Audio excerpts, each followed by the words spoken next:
During a family dinner with my son and his wife, where we finally made peace after years of silence, I received a text message from an unknown number. Get up and go. Now.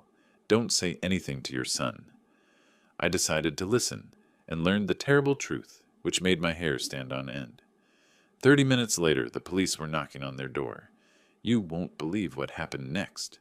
Before we continue, please subscribe to the channel and let us know where you are listening in the comments. The dish soap bubbles clung to my weathered hands as I scrubbed Margaret's favorite coffee mug for the third time this week. Same routine every evening. Wash the single plate, single fork, single cup that marked another solitary dinner. The kitchen felt cavernous without her humming while she cooked, without her gentle scolding about leaving newspapers scattered across the table. I dried the mug carefully and placed it in the dish rack where it always sat, like a shrine to better times. The refrigerator hummed its lonely tune, decorated with faded photos held by mismatched magnets. My eyes found the picture of Rick at his high school graduation, 17 years old, grinning in his cap and gown, Margaret's arm wrapped around his shoulders. Before the arguments, before the money, before the silence. The phone's shrill ring cut through my reverie like a knife. My wet hands fumbled for the dish towel as the phone continued its insistent demand. The wall-mounted receiver felt cold against my palm as I lifted it. Squinting at the caller ID through my reading glasses, the number made my breath catch. Rick. For a moment, I couldn't move. A year of silence stretched between us like an ocean. The last time we'd spoken, he'd stormed out after I'd refused to loan him money for his investment opportunity. Margaret would have handled it better. She always knew the right words. Hello? My voice came out rougher than intended. Dad? Rick's voice carried that same uncertain tone from his childhood, when he'd broken something valuable and wasn't sure how much trouble he was in. It's me. I gripped the phone tighter, my heart hammering against my ribs. Rick, I wasn't expecting... I know it's been... He paused, and I could hear him breathing. Too long. Way too long. I moved slowly to my armchair, the one Margaret had insisted we buy because it supported my back properly. The leather was worn smooth from years of evening news and Sunday crosswords. How are you, son? I'm good. Really good. Emma and I, we've been talking, and we realized how much we miss having you around. How much we miss... family. The word hung in the air between us. Family. Something we'd been once before pride and money and stubborn silence built walls between us. I miss it too, I admitted, surprised by the honesty in my own voice. Dad, would you consider coming for dinner? Tonight? Emma's making that pot roast you always loved, and we could talk. Really talk. Like we used to. I stared at the family photo on my side table. Rick, Emma, Margaret, and me at their wedding 5 years ago, before everything went wrong. Margaret always said families find their way back to each other, given time. Tonight? My voice betrayed my surprise. I know it's short notice, but Emma's already started cooking, and we don't want to wait anymore. We've wasted enough time. Something in his voice tugged at my heart, a vulnerability I remembered from when he was small and afraid of thunderstorms. Maybe Margaret had been right. Maybe families really could heal. What time? I heard myself saying. 7:30? I'll text you the address. We moved to Montclair last year. Montclair, expensive territory. But then Rick had always been ambitious. I'll be there. Dad? His voice softened. Thank you for giving us another chance. After I hung up, I sat in the gathering dusk, holding the family photo in my trembling hands. Margaret smiled up at me from the frame, and I could almost hear her whisper, It's time, Jonathan. It's time to come home. The silence that followed the dial tone felt different somehow, charged with possibility instead of emptiness. I set the family photo carefully back on the side table and rose from my chair with a purpose I hadn't felt in months. Tonight would be different. Tonight, I'd have my son back. Upstairs, my bedroom felt like a museum of memories. Margaret's perfume bottles still lined her dresser, dust motes dancing in the late afternoon light, streaming through lace curtains. I opened my closet and pushed past everyday shirts and worn sweaters until my fingers found the navy suit hanging in protective plastic. The fabric felt substantial between my fingers. Wool blend that Margaret had insisted on when she'd surprised me with it for Rick's graduation. "You need something nice for important occasions," she'd said, smoothing the lapels with her careful hands. "And our son graduating is definitely important." I carried the suit to the bed and unwrapped it slowly, remembering how proud I'd felt walking into that auditorium, Margaret on my arm watching Rick cross the stage. The same suit had seen me through job interviews, anniversaries, and Margaret's funeral. Tonight, it would witness another milestone. The shower's hot water loosened muscles I didn't realize I'd been tensing. As I shaved, I caught my reflection studying me with hopeful eyes. When had I gotten so old? The lines around my eyes had deepened, and silver now dominated my temples. Would Rick notice? Would Emma see how lonely I'd become? Margaret's cologne sat on the bathroom counter where I'd left it after her passing. Chanel No. 5, her Christmas gift to herself every year. I touched the bottle briefly, then reached for my own aftershave. Some memories were too precious to borrow from. Dressed and ready, I surveyed my reflection one final time. The suit still fit well, though perhaps a bit looser than before. I selected a bottle of aged whiskey from the cabinet, a peace offering, something to bridge the gap between past hurts and future hopes. My phone buzzed with Rick's text. 247 Elmwood Drive, Montclair. Can't wait to see you, Dad. I called for an Uber, my fingers hesitating over the keyboard as I typed the address. Montclair was 40 minutes away, another world from my modest Brooklyn neighborhood. The app showed a wait time of 8 minutes. Standing by my front window, I watched familiar brownstones blur into evening shadows. Mrs. Chen from next door waved from her stoop, and I waved back, feeling lighter than I had in months. Maybe tonight would change everything. Maybe family really could find its way home. The Uber arrived precisely on time, a clean sedan with a friendly driver who commented on the nice weather as we pulled away from the curb. As Brooklyn gave way to highways and highways gave way to manicured suburbs, I watched the world transform outside my window. Houses grew larger, lawns more pristine, driveways wider. By the time we crossed into New Jersey, I was staring at mansions that could have housed 6 families like mine. "Montclair's a beautiful area," the driver remarked, noting my wide-eyed observation. "A lot of successful folks out here." "I'm visiting my son," I replied, pride swelling in my chest, despite my confusion about how Rick could afford such luxury. "Lucky man, having family in a place like this." Lucky indeed, I thought, though unease crept into my excitement. How exactly had Rick managed to buy a house in one of New Jersey's most expensive zip codes? The Uber slowed to a stop before a house that belonged in architectural magazines. I sat frozen in the back seat, staring up at stone columns and perfectly manicured topiaries that probably cost more than my monthly rent. A circular driveway curved around an ornate fountain, where water danced in the early evening light. 2 luxury cars, a Mercedes and a BMW, sat parked like gleaming statements of success. "This is it, sir," the driver announced cheerfully. "Beautiful place." I fumbled with my wallet, hands trembling slightly as I counted out bills and added a generous tip. "Thank you. Have a good evening." The car door felt heavier than it should have as I stepped onto pristine pavement. My shoes, polished but obviously worn, clicked against stone as I walked the curved path toward an entrance that could have belonged to a small hotel. Perfectly trimmed hedges lined the walkway, and motion sensor lights illuminated my approach with theatrical precision. Before I could even reach for the brass doorbell, the massive oak door swung open. A middle-aged Hispanic woman with kind eyes and graying hair stood in the doorway, wearing a crisp black dress that screamed, "Professional housekeeper." Her smile seemed genuine, but something flickered behind her eyes. Concern? Warning? The expression vanished so quickly I wondered if I'd imagined it. "Mr. Miller," she said warmly, stepping aside to usher me into a foyer that made my entire living room look like a closet. "I'm Maria. Mr. Rick and Miss Emma are so excited you're here." The interior took my breath away.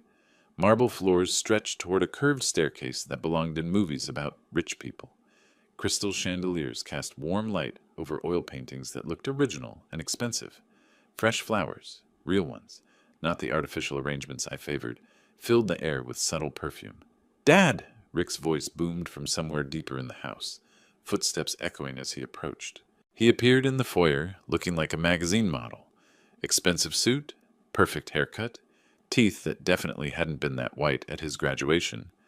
When he reached me, his embrace felt desperate, lasting a beat too long. "You look great," he said, stepping back to study me with eyes that seemed both grateful and anxious. "Really great." Emma materialized beside him like a graceful apparition in a silk dress that probably cost more than my car. Her makeup was flawless, her jewelry subtle but clearly expensive, her smile so perfect it felt rehearsed. "Jonathan!" She swept forward to kiss my cheek, enveloping me in expensive perfume. "You look wonderful. We're so happy you're here." I managed a smile, still overwhelmed by the sheer opulence surrounding us. "This place is incredible. How do you—" "Real estate," Rick interrupted quickly, his laugh a little too bright. "Caught the market at exactly the right time.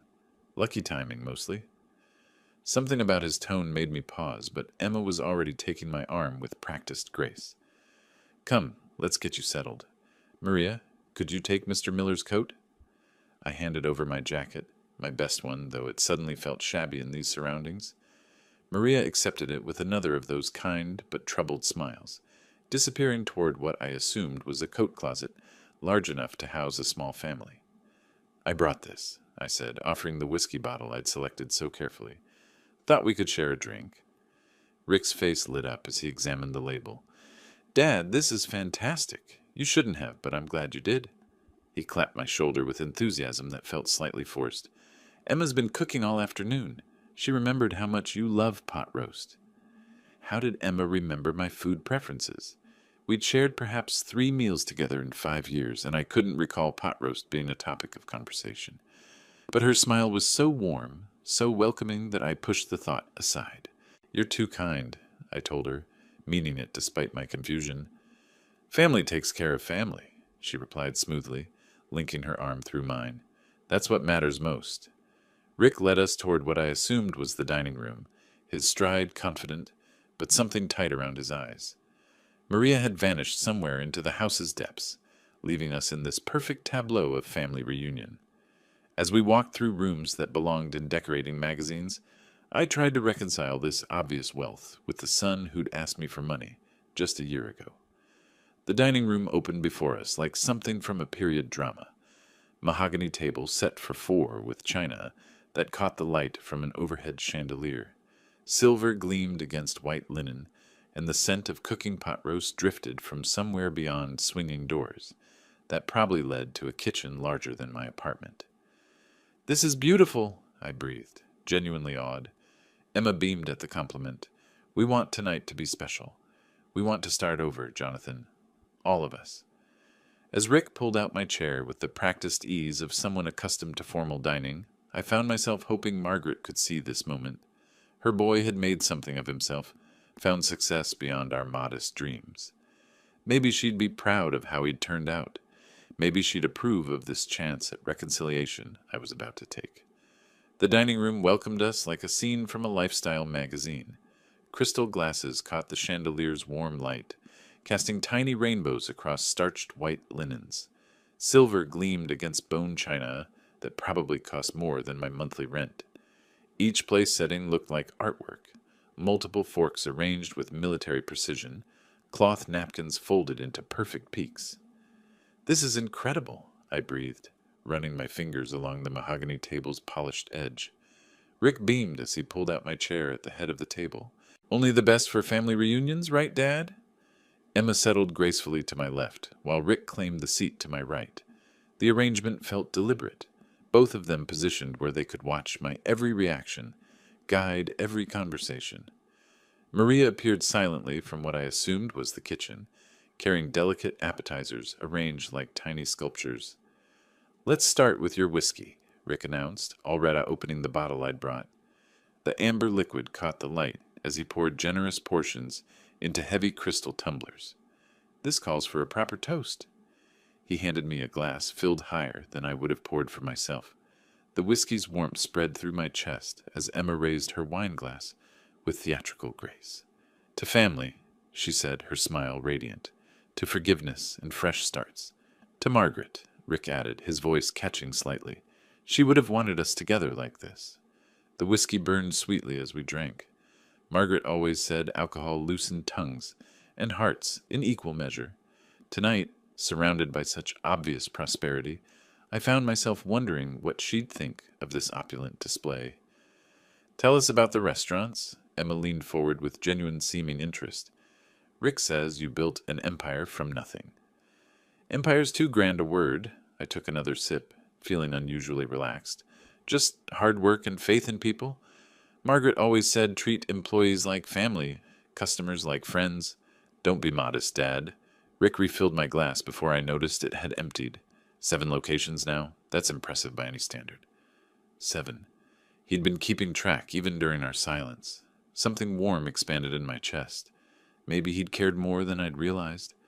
Maria served the soup course with practiced efficiency, though I noticed her hands trembling slightly as she placed the bowl before me. Rich lobster bisque and delicate porcelain, another reminder of how far we'd traveled from my modest Brooklyn kitchen.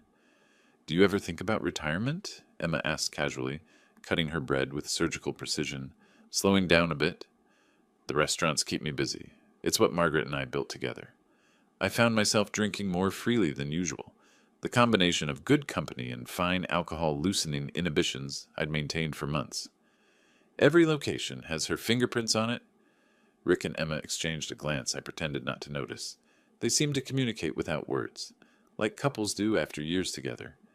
Emma's hand found mine briefly, her fingers cool against my skin. But you can't work forever, Rick pressed gently. Have you thought about succession planning? Legal arrangements for the future? The question felt oddly specific, but the alcohol made everything seem harmless. One day at a time, son. One day at a time. Maria appeared with the main course, pot roast that smelled exactly like Margaret's recipe. How had Emma known? We'd shared so few meals together over the years. This is perfect, I told her truthfully. Exactly like my wife used to make. Emma's smile looked painted on. I wanted tonight to be special, to remind you that family takes care of family. As we ate, Rick regaled me with stories about his real estate ventures, though his explanations remained frustratingly vague. Emma asked pointed questions about restaurant operations, profit margins, property values. Their curiosity felt intense, almost professional. The room grew warmer as evening progressed. My head felt lighter than it should have after just 2 glasses of whiskey. Rich food, good company, and the relief of reconciliation, I told myself. Nothing more than that. Rick checked his watch when he thought I wasn't looking. Emma monitored my consumption like a bartender tracking a regular customer. Maria moved between kitchen and dining room with nervous efficiency, dropping a fork that clattered against marble floors. Something nagged at the edge of my consciousness, but the whiskey made thinking difficult. Everything felt slightly surreal, like watching myself from outside my body. When had I become such a lightweight? Dad, let me show you pictures of our newest restaurant location, I said, reaching into my jacket pocket for my phone. The Queen's opening last month. Margaret would have been so proud of how the community welcomed us. My phone vibrated against my palm just as I started to pull it out. The vibration startled me mid-sentence. Sorry, I mumbled, glancing apologetically at Rick and Emma. Probably just the night manager with some routine question. But the number on my screen belonged to no one I recognized. A local area code, but completely foreign digits. I frowned, thumb hovering over the notification. Restaurant emergencies came from familiar numbers. Miguel from the Park Slope location, Sarah from the Crown Heights spot, Tony from our newest Queens venture. The phone buzzed again, more insistently this time. Everything all right? Rick asked, leaning forward with what seemed like excessive concern. Just unfamiliar number. I shielded the screen partially with my napkin, driven by an instinct I couldn't explain. The text message appeared in stark capital letters. Stand up and leave. Now. Say nothing to your son. My blood turned cold. The elegant dining room suddenly felt like it was tilting, though I couldn't tell if that was shock or the whiskey making my head swim. I read the message again, certain I'd misunderstood. Same words, same urgent command. Dad? Emma's voice seemed to come from far away. You look pale. Are you feeling all right? I forced my features into what I hoped resembled normalcy, slipping the phone back into my pocket with hands that trembled more than they should. Fine, just rich food hitting me harder than expected. But I wasn't fine. Someone unknown had my private number, knew where I was, felt compelled to warn me about what? About Rick? About this perfect evening that suddenly felt like an elaborate stage production? The whiskey glass in my hand caught the chandelier light, amber liquid swirling as my fingers shook imperceptibly. When had I become this dizzy? 2 glasses shouldn't affect me this strongly, not with a full meal. Maybe some water? Emma suggested smoothly, already signaling Maria. Rick studied my face with sharp attention. You sure you're okay? You went completely white there for a second. I'm sure. The lie came easier than it should have. Just need to... Excuse me for a moment. Bathroom? Of course. Rick pointed toward the hallway. Second door on the left. We'll wait for you. Maria's bringing dessert. I stood carefully, testing my balance.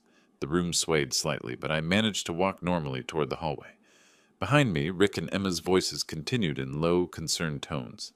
The hallway stretched before me, lined with expensive artwork and subtle lighting. Second door on the left led to what I assumed was a powder room, but instead of turning left, something made me continue, straight toward what looked like a kitchen entrance. The anonymous message burned in my memory. Whoever sent it knew something I didn't.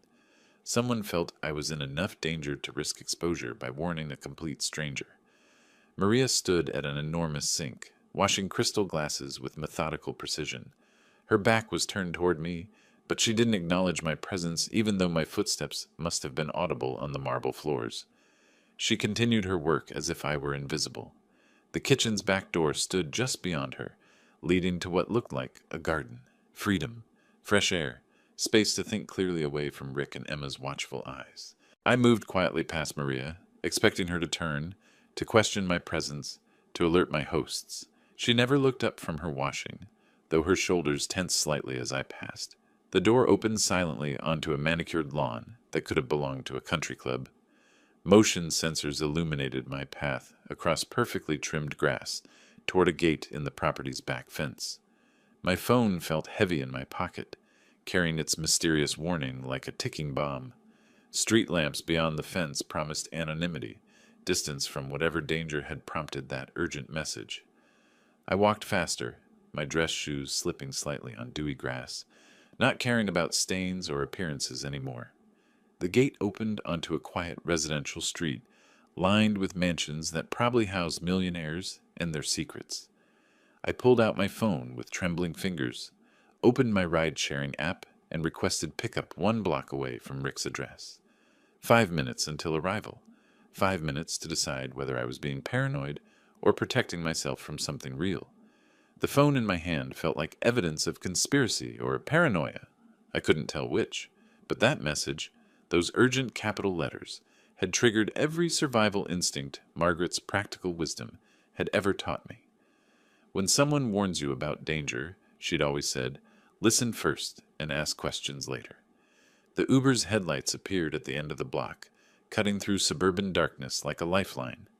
I climbed into the back seat, gave the driver my Brooklyn address, and immediately dialed the number that had shattered my evening. It rang twice before a voice answered.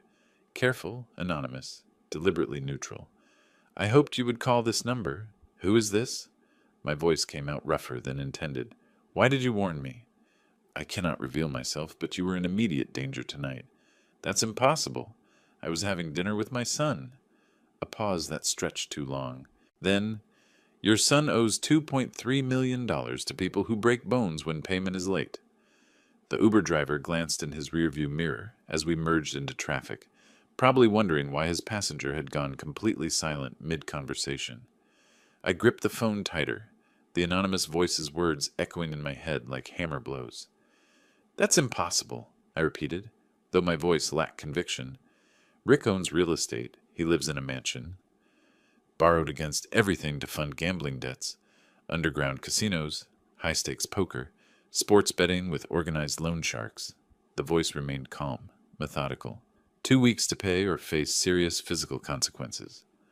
My free hand found the door handle instinctively, as if I could escape this information by fleeing the moving car. Through the window, expensive Montclair neighborhoods blurred past, perfect lawns hiding imperfect secrets. Even if that were true, I said slowly, what does it have to do with warning me away from dinner? The whiskey you brought contained zetrasolum.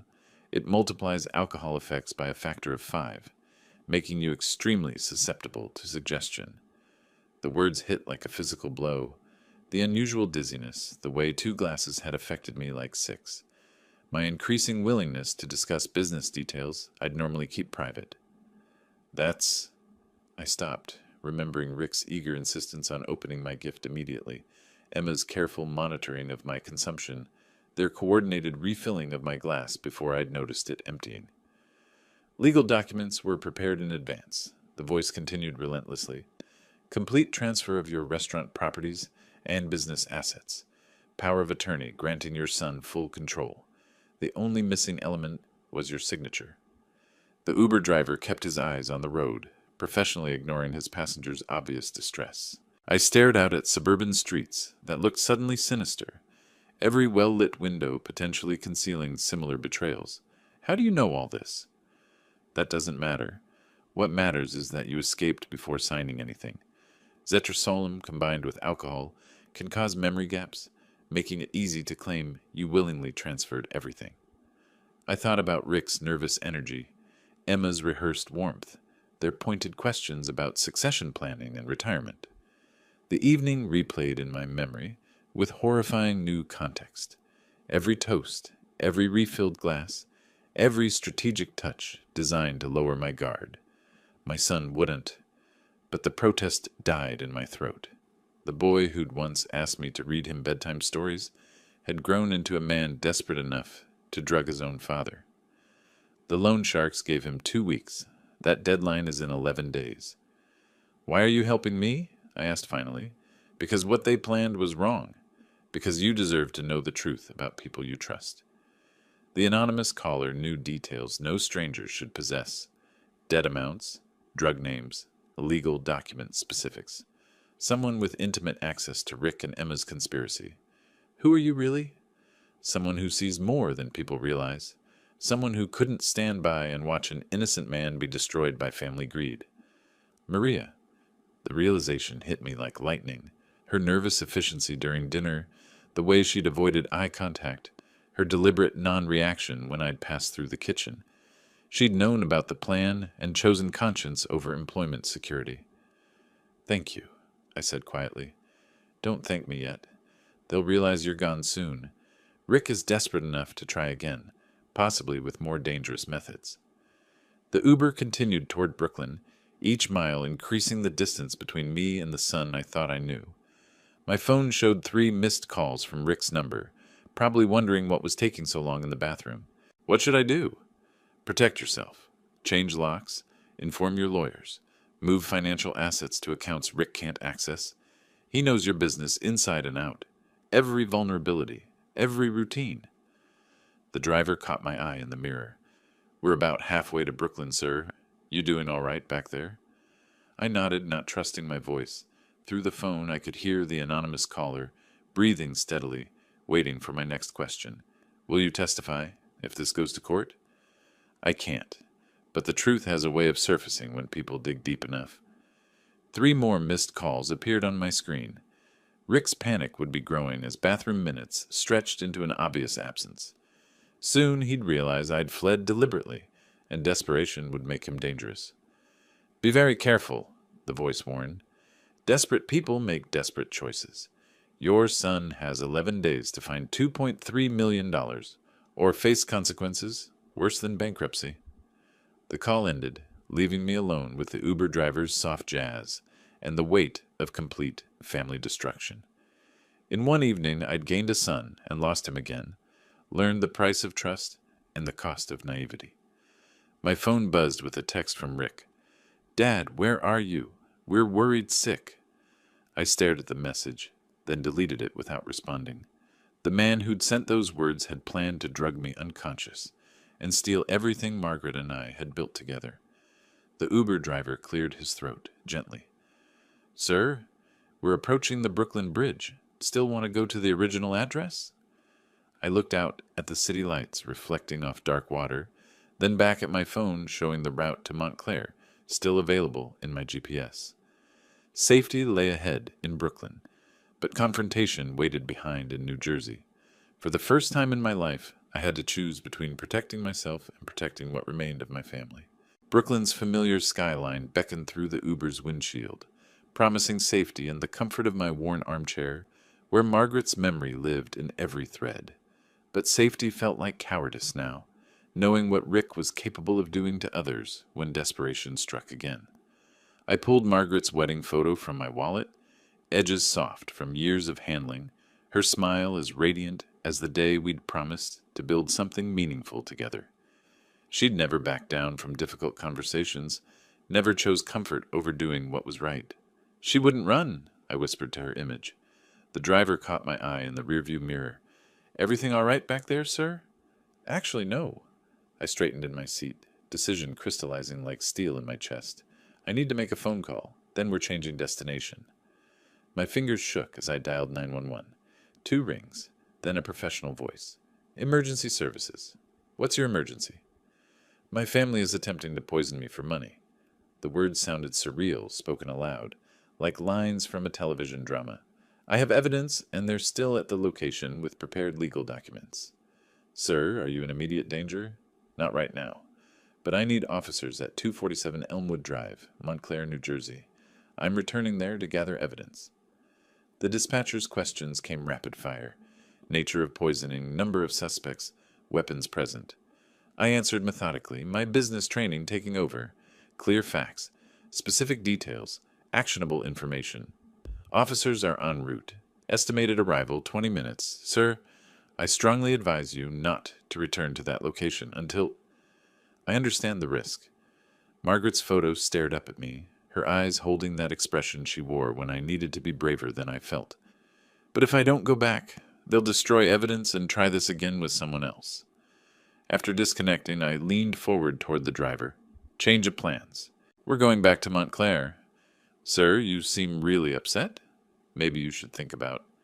This isn't a rash decision. I met his eyes in the mirror. Sometimes you have to choose between being safe and doing what's right. The return journey felt different from our earlier drive. Streetlights illuminated determination instead of confusion, purpose instead of hurt. Each mile brought me closer to confronting the son I'd raised, the family I'd trusted, the future I'd have to rebuild from scratch. Margaret's voice seemed to whisper from the photograph, family means telling the truth, even when it hurts. 20 minutes later, we turned onto Hill Street. Police cars approached from the opposite direction, lights off but unmistakably official. My heart hammered against my ribs as I realized this was really happening. I was about to destroy my family to save myself and possibly others. Wait around the corner, I told the driver. This might take a while. Walking up the curved driveway felt like approaching an execution.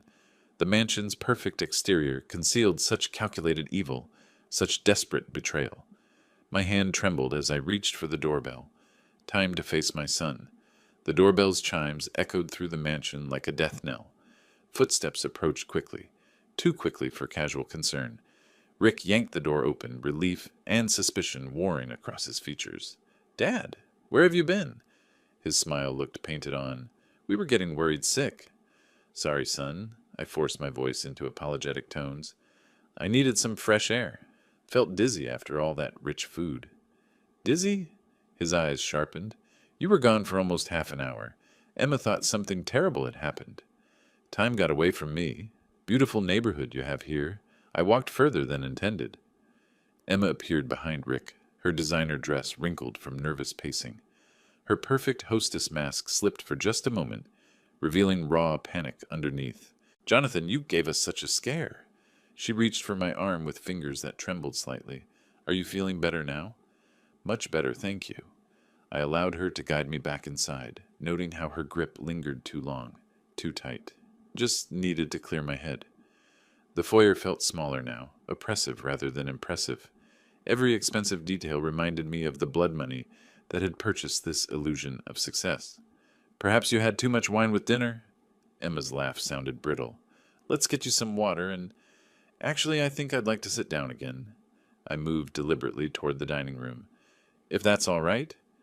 Rick and Emma exchanged a glance laden with meaning I was supposed to miss. Their coordinated response felt rehearsed, like actors who'd forgotten their lines. Of course, Dad. Whatever you need. The dining room had been hastily reorganized during my absence. Papers that might have been scattered across the table were nowhere to be seen. Maria moved efficiently between kitchen and dining room, her nervous energy more pronounced than before. I settled back into my chair at the head of the table, noting how Rick and Emma flanked me exactly as before. The crystal glasses had been cleared, the dinner plates stacked, but the atmosphere crackled with unspoken tension. I hope you don't mind, Emma said carefully, but we cleaned up a bit. Didn't want to leave Maria with too much work. Very considerate. I smiled blandly, wondering what evidence they'd hidden while I was gone. Rick drummed his fingers against the mahogany table, a nervous habit from childhood that betrayed his anxiety now. So, Dad, feeling completely recovered? No more dizziness or confusion? The question carried undertones I pretended not to hear. Clear as a bell, son. That fresh air worked wonders. Emma leaned forward with calculated concern.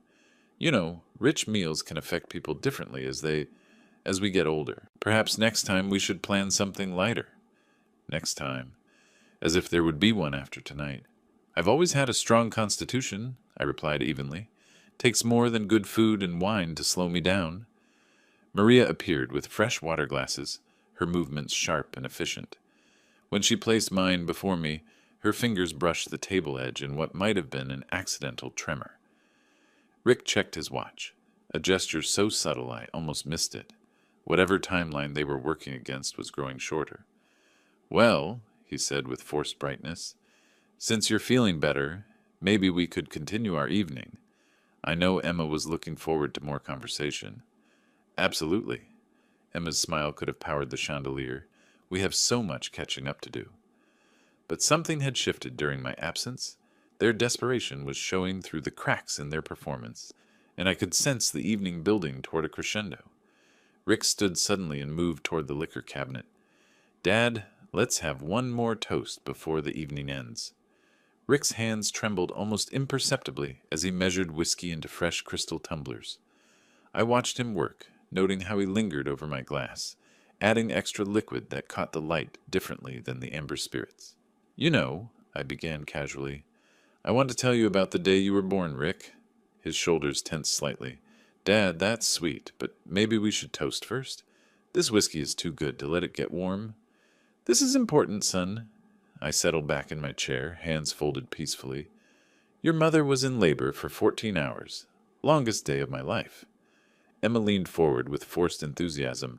Jonathan, the whiskey will lose its flavor if we wait too long. Can't we drink and listen at the same time? Patience, dear. Some stories can't be rushed. I watched Rick carry the glasses toward our table, noting the slight sediment swirling in mine when it caught the chandelier light. Where was I? Oh yes, Margaret was convinced something was wrong, because labor was taking so long. Rick set my glass down carefully, ensuring I could see the generous portion he'd poured. His own glass contained significantly less, crystal clear without any unusual particles. The doctor kept assuring us everything was normal, I continued, lifting my glass as if to examine the whiskey's color. But your mother had instincts about these things. She always knew when something wasn't quite right. Fascinating, Emma interrupted, her smile growing strained. But surely that toast is getting warm? Family stories are so much better with good whiskey. I swirled my glass gently, watching foreign particles dance in the amber liquid. Zetrasolemn, according to my anonymous caller. Enough to make me compliant, suggestible, vulnerable to signing away everything Margaret and I had built together. You're absolutely right about savoring good whiskey, I agreed, bringing the glass closer to my lips without drinking. Margaret always said patience makes everything taste better. Rick's eye twitched. Dad, you've been talking for 10 minutes. The whiskey really is getting warm. Time flies when you're sharing memories. I gestured expansively with my glass, using the motion to avoid actually drinking. Did I mention how tiny you were? Just 6 pounds, but you had the strongest grip I'd ever felt. Emma stood abruptly and moved behind my chair, her hands settling on my shoulders with practiced intimacy. Jonathan, you're such a wonderful storyteller. Why don't we toast to Rick's birth? Then you can continue. Her fingers pressed against my shoulders with increasing insistence. I could feel her desperation through her touch. The plan was falling apart, and they knew it. Your mother said you'd be stubborn from day one, I continued, pretending not to notice Emma's pressure. She was right, wasn't she? Once you set your mind on something, nothing could stop you. Rick's composure cracked slightly. Dad, please, just one sip, then tell us about Mom. The thing about stubbornness, I mused, still holding my untouched glass, is that it can be a virtue or a vice. Margaret always worried about which way you'd choose. The room fell silent, except for the soft clink of Maria washing dishes in the kitchen. Rick and Emma stared at me with barely concealed frustration, their perfect plan unraveling with each passing minute. I think, I said slowly, Margaret would be heartbroken to see what choices you've made. Rick's face went white. What do you mean by that? Before I could answer, 3 sharp knocks echoed from the front door. Authoritative, unmistakable. Police! Open the door! Rick's glass slipped from his fingers, shattering against the marble floor as his face drained of all color. The metallic click of handcuffs cut through the dining room's stunned silence like a judge's gavel. Rick stood frozen, his face the color of old parchment, as the senior officer stepped forward with practiced authority. Richard Miller, you're under arrest for attempted poisoning, conspiracy to commit fraud, and elder abuse. The officer's voice carried the weight of years spent dealing with family betrayals. You have the right to remain silent. This is insane. Rick's voice cracked like a teenager's. Officer, this is just a misunderstanding. My father is confused. Dad, please. Emma's hysteria built like a kettle-reaching boil. Tell them this is all some terrible mistake. I stood slowly, the untouched glass of poisoned whiskey still in my hand. The sediment swirled like guilty secrets in amber liquid. There's no mistake. This glass contains zetrasolum. My son added it to make me sign business transfer documents. The junior officer accepted the glass with latex gloves, holding it up to the chandelier light. The foreign particles were clearly visible, undeniable evidence of calculated betrayal. Sir, attempted poisoning carries 8 to 12 years minimum sentence, the senior officer informed Rick as the handcuffs clicked into place. Conspiracy and elder abuse add additional time. Rick's knees buckled slightly. 12 years? But the loan sharks? They'll kill me if I don't pay in 11 days. Emma's face drained of color. Rick, shut up. Don't say anything else. But Rick was beyond strategic thinking. Dad, you don't understand. They threatened to break my legs, then kill me. I had no choice. You had choices, I replied quietly. You chose gambling over family. You chose crime over honest work. You chose to poison your own father rather than face consequences. The officers exchanged glances. They'd heard desperate justifications before, but attempted patricide for gambling debts registered as particularly disturbing. Emma Miller, the junior officer announced, you're also under arrest as a co-conspirator. No! Emma's perfectly manicured fingernails clawed at the table edge. I didn't plan anything. Rick forced me to help. I'm a victim too. The senior officer's expression suggested he'd heard that defense many times. Ma'am, evidence shows you researched the victim's preferences and participated in the drugging plan. As they led Rick and Emma toward the front door, Rick turned back with eyes that held one last desperate manipulation attempt. Dad, how could you do this to your own family? Mom would be heartbroken. Your mother valued honesty above comfort, I answered firmly. She would never forgive what you tried to do tonight. Maria appeared from the kitchen, her professional mask finally slipping to reveal satisfaction mixed with sadness. She'd witnessed justice served, but understood the human cost. The mansion fell silent except for the distant sound of car doors slamming and engines starting. Blue and red lights painted the expensive walls in colors of consequence as the police vehicles disappeared into the night. Standing alone in the dining room where my family had tried to destroy me, I felt Margaret's presence like a warm hand on my shoulder. She would have made the same choice. The expensive crystal lay shattered on marble floors, the poisoned whiskey spreading like spilled blood. evidence of how close I'd come to losing everything I'd worked to build. My phone buzzed with a text from the senior officer. Station processing will take 2-3 hours. We'll need your formal statement. Time to complete what I'd started. Time to ensure justice was properly served. The Montclair police station buzzed with late evening activity, drunk driving arrests, domestic disturbances, and now my family's conspiracy case. Rick and Emma sat in separate holding cells, their designer clothes looking absurd against institutional gray walls. Through reinforced glass, I watched Rick pace his cell like a caged animal. Every few minutes he'd glance toward where I sat giving my statement, his expression cycling between fury and desperate pleading. Mr. Miller, Detective Harrison set down his coffee with deliberate precision. Walk me through the Zetrasolum again. How did you know what to look for? Anonymous tip, I replied honestly. Someone called warning me about the plan. They knew specific details about the drug and its effects. Any idea who this person might be? I thought about Maria's nervous efficiency during dinner, her careful positioning to observe without seeming to watch. No idea. But whoever it was saved my life. Emma's sobs echoed from the women's holding area. Through the station's chaos, her hysteria stood out like a siren. This is all Rick's fault, her voice carried. I just went along because I was scared. Detective Harrison raised an eyebrow. Fear doesn't typically excuse conspiracy to commit elder abuse and fraud. We found the prepared legal documents in Mr. Rick's office. Power of attorney, business transfers, the whole package. How long will they serve? Attempted poisoning alone. 8 to 12 years. Add conspiracy, elder abuse, and fraud. Rick's looking at 15 to 20.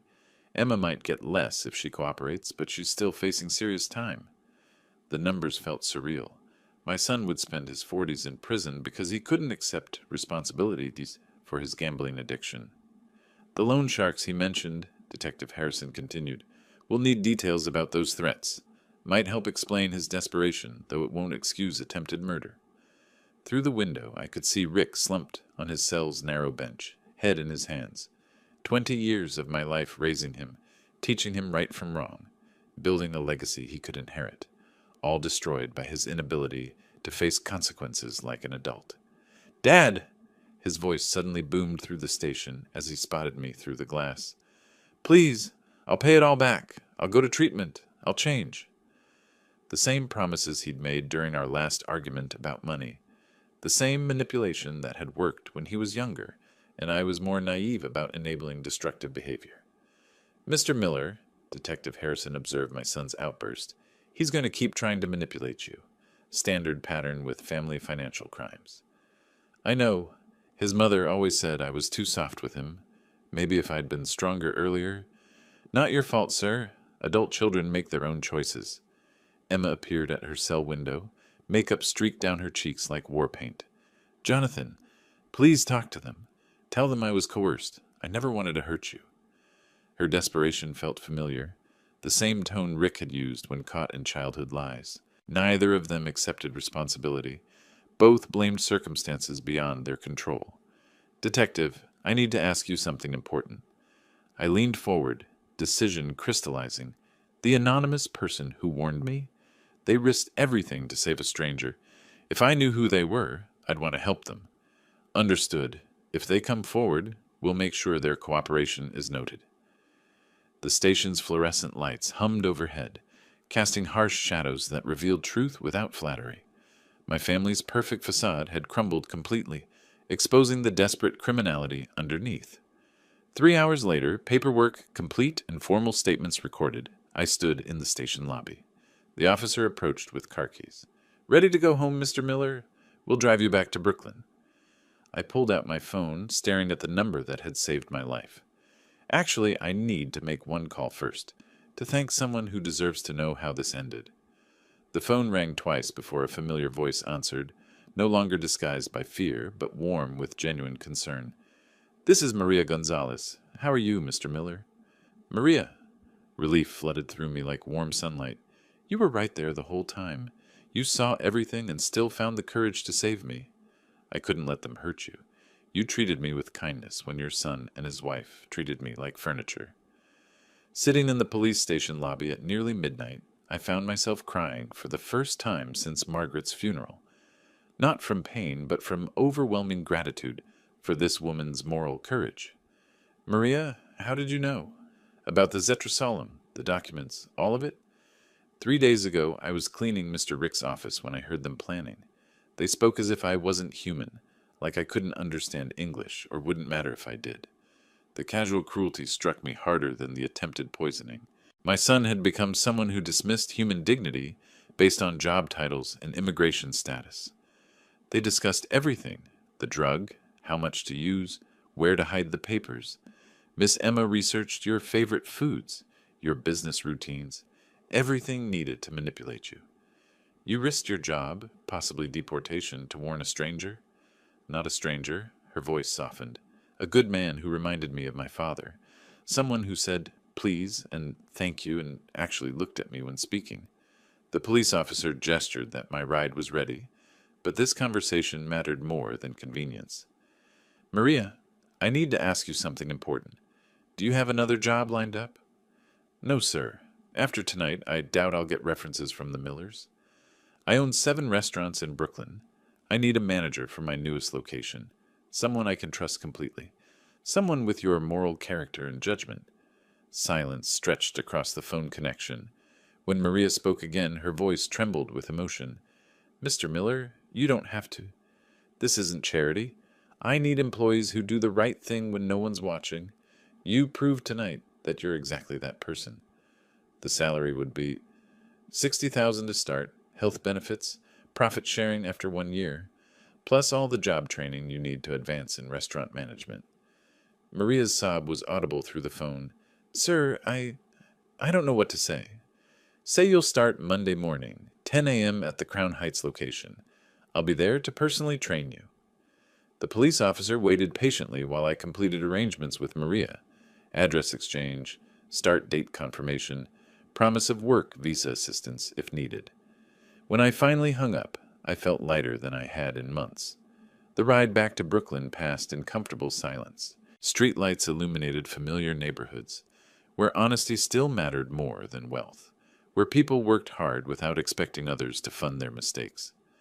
My modest house welcomed me like an old friend. Inside, family photos covered the refrigerator, Rick at various ages, Emma at their wedding, Margaret smiling from better times. I removed Rick's photo carefully, not destroying it, but placing it in a kitchen drawer. Some memories deserved preservation, but not daily visibility. Emma's wedding picture followed. Margaret's photo remained on the refrigerator, her smile approving of justice served, and new friendships earned through moral courage. On my calendar, I wrote, Maria, 10 a.m. Monday, in the space reserved for important appointments. Below that, new beginning. Outside, Brooklyn hummed with honest late-night activity. Night shift workers heading home, early shift workers starting their day. People who understood that integrity couldn't be purchased with borrowed money or stolen through family manipulation. Margaret would have loved Maria's story. She always said the best employees were those who did right things for right reasons, regardless of personal cost. My phone buzzed with a final text from Detective Harrison. Both suspects formally charged. Trials scheduled for August. Your testimony will be crucial. I turned off the lights and headed upstairs, finally ready to sleep peacefully. Tomorrow would bring new challenges, but tonight justice had been served by good people, making difficult choices. In my bedroom, Margaret's cologne still sat on the dresser, a reminder that love means protecting people from harm, even when that harm comes from family, especially when it comes from family. If you like this story, please like this video, subscribe to the channel, and share your impressions of this story in the comments. To listen to the next story, click on the box on the left. Thank you for watching.